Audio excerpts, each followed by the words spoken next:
soldats, sous-officiers, officiers, officiers généraux, mesdames, messieurs du personnel civil des forces de défense, mesdames et messieurs les personnels des forces de sécurité, la fête du 20 mai est la fête de l'unité de la nation. Qu'est-ce qu'une nation?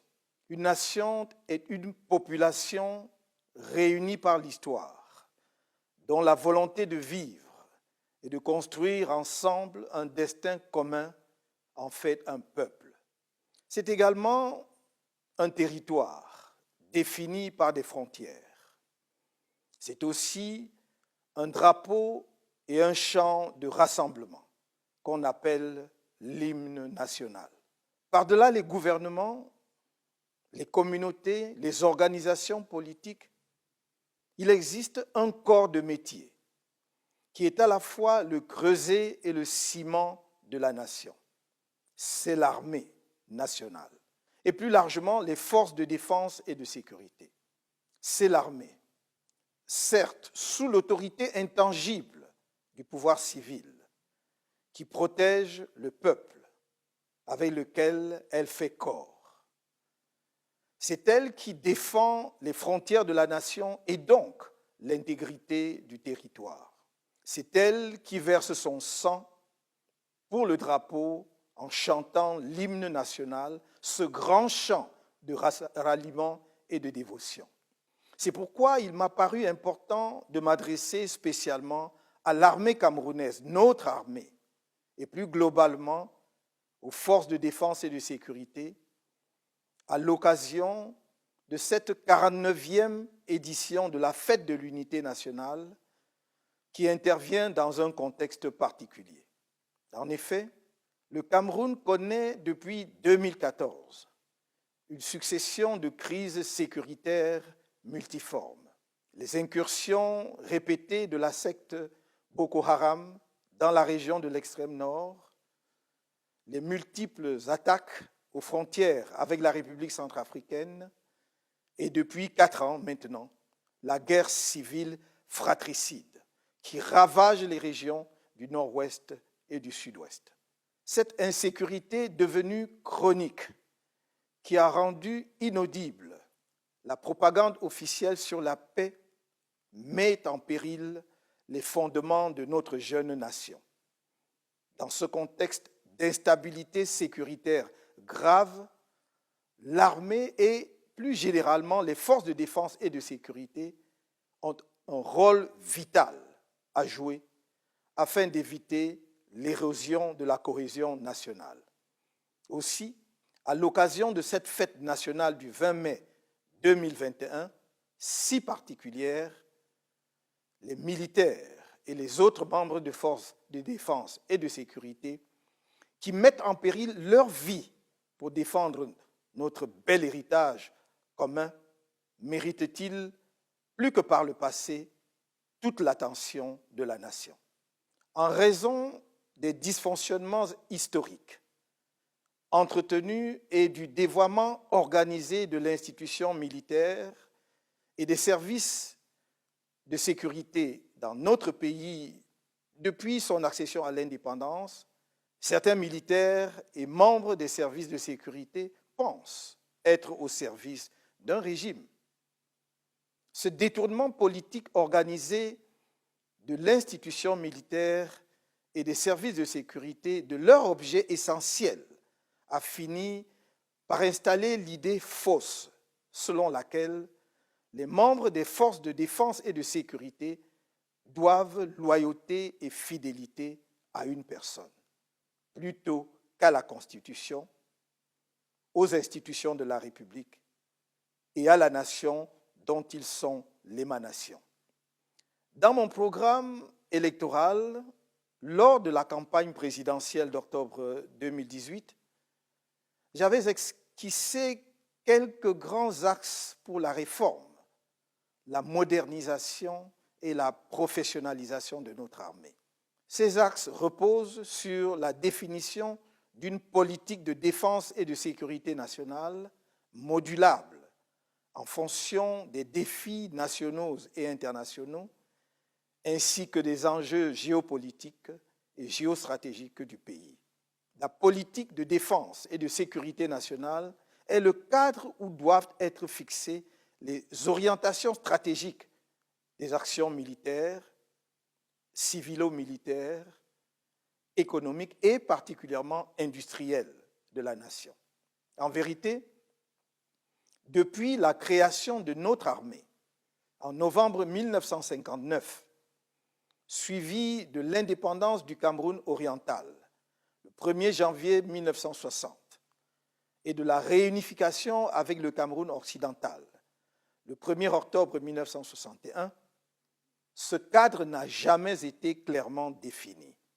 Les difficultés structurelles qui touchent les points vitaux de la nation ne sont que les conséquences directes de ce déficit organisé de débat citoyen et démocratique fondamental. C'est dans ce contexte que, malgré les évolutions, tant au niveau national qu'international, le gouvernement s'accommode encore de la loi de 1967, pourtant caduque, portant Organisation générale de la défense.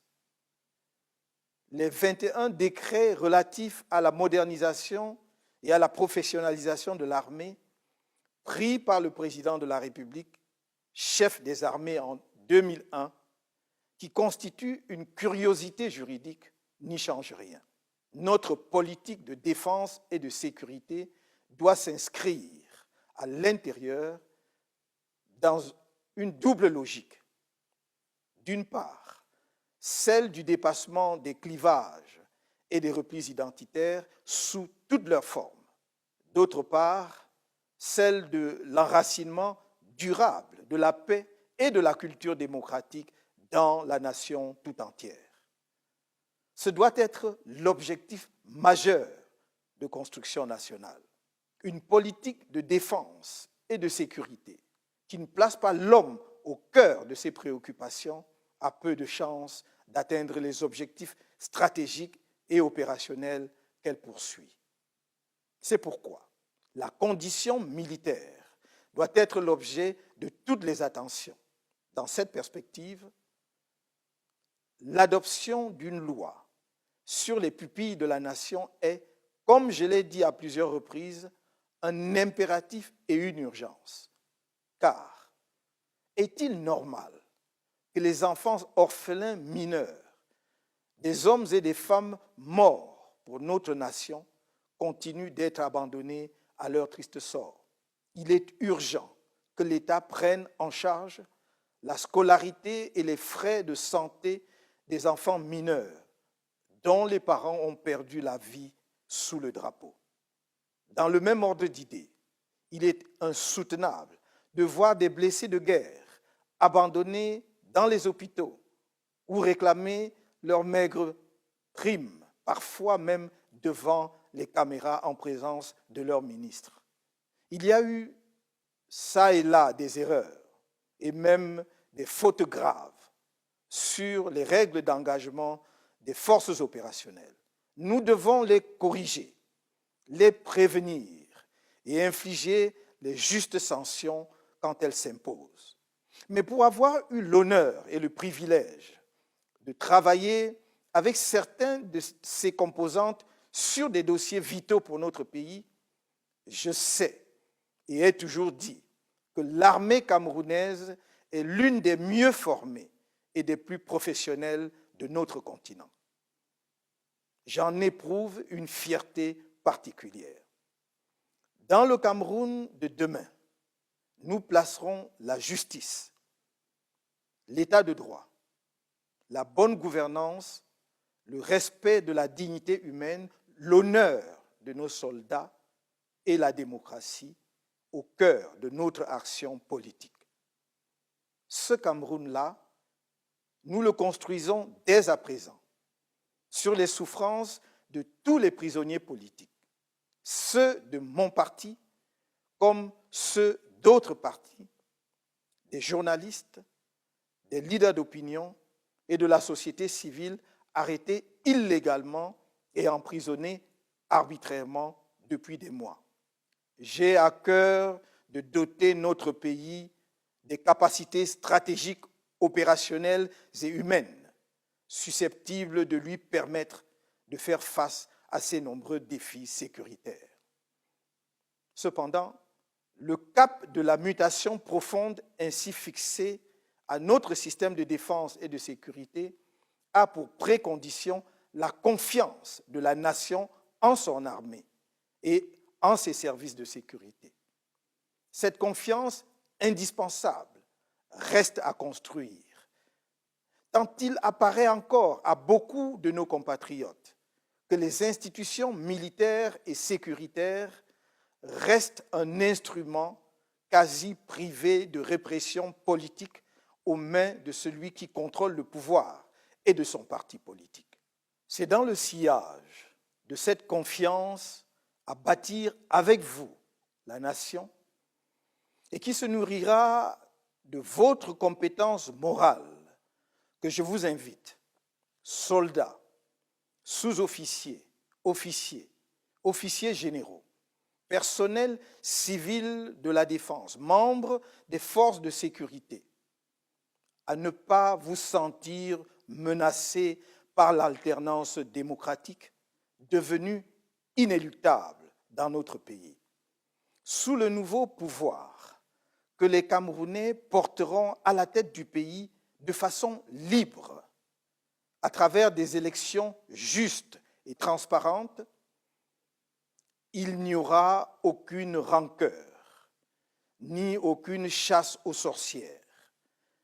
Car l'histoire nous enseigne que les nations se bâtissent avec des tâtonnements et des erreurs, et que les désirs de revanche sont les terreaux de la haine et des vengeances recommencées.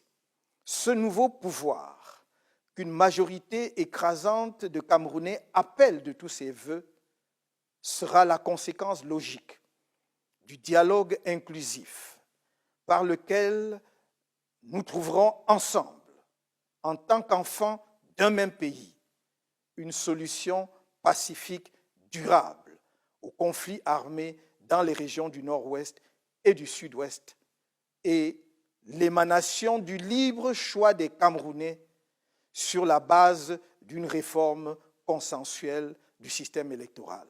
C'est avec vous, dans toute votre diversité, que je souhaite jeter les jalons du nouveau système de défense et de sécurité du Cameroun, démocratique, moderne et ambitieux.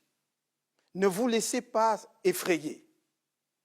Ayez foi en notre volonté commune de travailler pour assurer à nos enfants, nos petits-enfants et aux générations qui suivront un avenir meilleur. Soldats, sous-officiers, officiers, officiers généraux, mesdames et messieurs du personnel civil, des forces de défense, membres des forces de sécurité, vous pouvez me croire. Je me tiendrai toujours à vos côtés quand il s'agira de défendre le Cameroun. C'est le serment d'un patriote. Vive la nation camerounaise.